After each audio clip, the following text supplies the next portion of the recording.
போருக்கு இடையே ஹார்முஸ் நீரிணை ஏதாவது ஒரு வழியில் மீண்டும் திறக்கப்படும் என்று அமெரிக்க வெளியுறவுத்துறை அமைச்சர் மார்கோ ரூபியோ தெரிவித்துள்ளார்.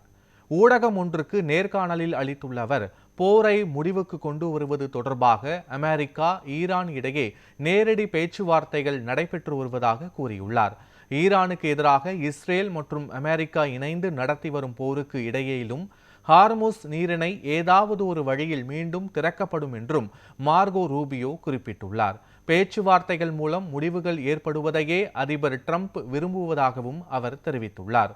அணு ஆயுத தயாரிப்பை ஈரான் கைவிட வேண்டும் என்றும் ட்ரம்ப் வலியுறுத்தி வருவதாகவும் மார்கோ ரூபியோ குறிப்பிட்டுள்ளார்.